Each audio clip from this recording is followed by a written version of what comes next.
नमस्कार। मातृशक्ति और पितृशक्ति, देश में हंगामा चल रहा है अग्निपथ और अग्निवीर पर। सच्चाई ये है कि मैं पिछली वीडियो में बताया, सरकार की निष्ठा है तो अच्छी, लेकिन उसका प्रस्तुतिकरण देश में ध्रुवीकरण करना, नफरत बढ़ाना और उसके द्वारा अपनी सत्ता मजबूत करना, ये इनका उद्देश्य है। जैसे सेना के कल उच्च अधिकारियों ने आकर प्रेस कॉन्फ्रेंस की और नीति बताई, ऐसे अगर ये उस दिन संयुक्त रूप से सेना को लेकर के आते और ये जो सब उम्र का और प्रशिक्षण जो इनको डिप्लोमा वगैरह या जो दिए जाएंगे उसके बारे में बताते, तो मैं समझता हूँ देश का युवा इतना आक्रोशित ना होता। क्योंकि हमारे देश का ये दुर्भाग्य है कि सभी तो नहीं, अधिकतम लोग ये चाहते हैं कि हमारे बच्चे सरकारी सेवा में जाए, सुरक्षित जीवन मान करके।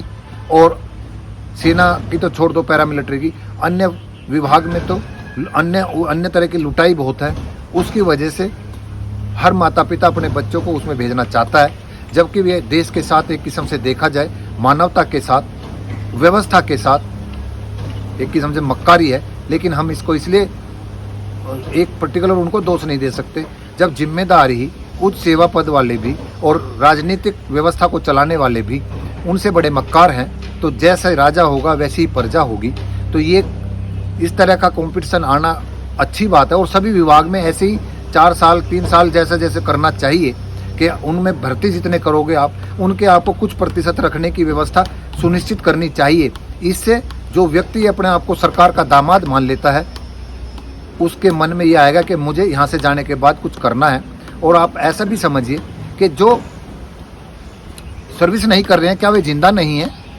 गुजरात जैसा राज्य सेना में कम है, अन्य जगह भी कम है, और वो व्यापार में, भारत में क्या दुनिया में डंका बजा रहा है।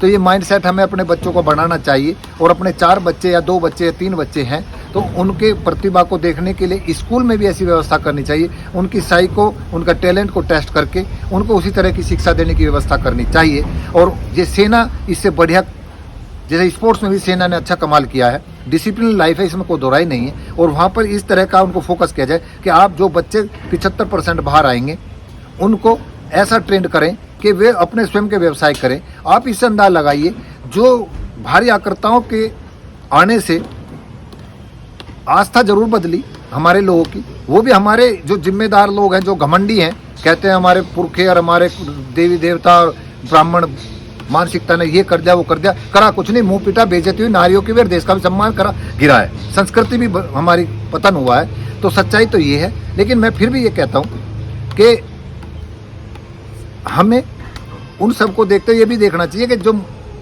इस्लामिक व्यवस्था या आस्था के लोग हैं, उनके पास अच्छे घर नहीं है, अच्छी व्यवस्था नहीं है। उनकी छोड़ दीजिए जो धर्म के संचालक या करता थे, लेकिन जो यहाँ पर मंदिरों के रास्ते बंद थे, छुआछूत भेदभाव कितनी अमानवीय थी, उनसे त्रस्त थे, उन्होंने उस आस्था को अपनाया। आज सेवा के क्षेत्र में जितने भी सभी कार्य क्षेत्र में उनका कब्जा है, वे जिंदा है ना। और साथ में उनमें लगातार चुनौतियाँ होने के बावजूद भी वे हमें चैलेंज करते हैं। और इतने 83 करोड़ लोग हिंदू, और वे शासक बार बार कहते हैं हिंदू खतरे में है। तो इसका मतलब कायर वे हैं या आप हों? यानी कि चुनौतियां व्यवस्था को सुनिश्चित भी करती है और आगे बढ़ने के लिए माहौल भी देती है। मैं अपने साथ में जब मैं पढ़ता था, अब से 32-33 साल पहले मैं सरकारी सेवा छोड़ चुका हूँ। साथ में ये भी बताऊँ, और लोग कहते हैं कि सरकारी सेवा वाले ये मजाक भी बनाते हैं, पर लेकिन संघर्ष होता है। नीयत अच्छी हो, सोच अच्छी हो और स्वास्थ्य के प्रति अवेयर हो। क्योंकि ये बात जरूर है कि पूंजीवादी व्यवस्था वाले लोग हमें भौतिक विलासिता के ऐसे प्रलोभन देते हैं कि उसमें हम लिप्त होकर के बर्बाद भी हो रहे हैं, स्वास्थ्य खराब हो रहे हैं, और स्वास्थ्य ठीक करने के लिए चिकित्सा व्यवस्था भी दे रखी है। ये सब लूट का धंधा है। लेकिन मैं कहता हूँ अच्छा मानव बनने के लिए और अपने बच्चों को आप स्वावलंबी बनाने के लिए उनका नैसर्गिक जो टैलेंट है उसमें जाइए। ये जो हमारे यहाँ धारणा बना ली है कि सारे IAS बनेंगे, क्या भाई पेट में पैदा होते हैं हम उनको सरकारी नौकरी की बात करते हैं। तो माँ बाप को भी अपना रवैया बदलना चाहिए। और माँ बाप अगर नहीं बदलें तो बच्चों को भी समझना चाहिए, अपना नेचुरल टेंडेंट जो उसके गुण हैं उसको आप अपने आगे लाइए। मैं मानता हूँ व्यवस्था जो है, अर्थ की कमजोरी, धन नहीं होता है हमारे पास में, लेकिन शुरुआत में संघर्ष तो करना ही पड़ेगा। जब हमारा इस तरह का ऐसा बनेगा माहौल तो उसका अच्छी भी रहेगी। और मैं ये भी कहूँगा किसान मजदूर के बच्चों को अपने नैसर्गिक गुण में खेती संबंधित, खेती को भी नहीं छोड़ना। खेती अगर आपने जमीन और सेना ये दोनों से आपने मुख मोड़ लिया तो आपको कुचल दिया जाएगा।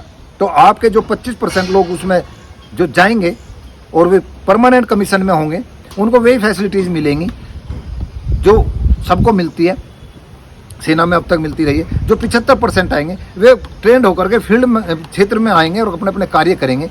जैसे और उस व्यवस्था में जो हम चैलेंज करेंगे, जो सरकारी सेवा या गैर सरकारी सेवाओं में जो सेवा क्षेत्र में आप इस्लामिक लगातार चुनौती देते हैं, उनको अगर चुनौती मिलेगी उनकी भी बुद्धि ठीक होगी, क्योंकि उनको पता है कि इस काम को करने वाले वे नहीं हैं, वे तो सब साफ बनने वाले लोग हैं। वे हमारे पैसे को हमें से खा करके हमें ही गुर्राते हैं। तो उसमें भी एक लगाम लगेगी और नैतिकता भी अंदर में समझता हूँ आएगी, आत्मबल भी आएगा।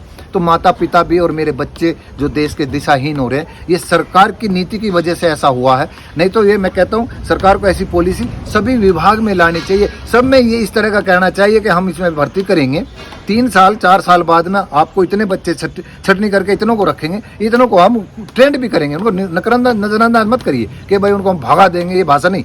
उनको ट्रेंड करके जिस क्षेत्र का होगा उस क्षेत्र में वो उस कार्य क्षेत्र में लगेगा। सरकारी गैर सरकारी उसमें जो टैलेंट होगा उसमें वो अपनी प्रतिभा दिखाए। तो इसलिए इसे स्वीकार करो। कहते हैं कि वो समझते थे हम टूट कर बिखर जाएंगे, उन्हें मालूम नहीं था हम और भी निखर जाएंगे। तो हमारा जो इतिहास है, ये जो पृष्ठभूमि है, हम यहाँ कितने क्षेत्रों में हमने अपना वो बिजनेस में ईंट भट्टा, ट्रांसपोर्टेशन, ठेकेदारी, वकालत, इंजीनियरिंग, डॉक्टर्स, ये क्या किसान मजदूर के बच्चे नहीं है?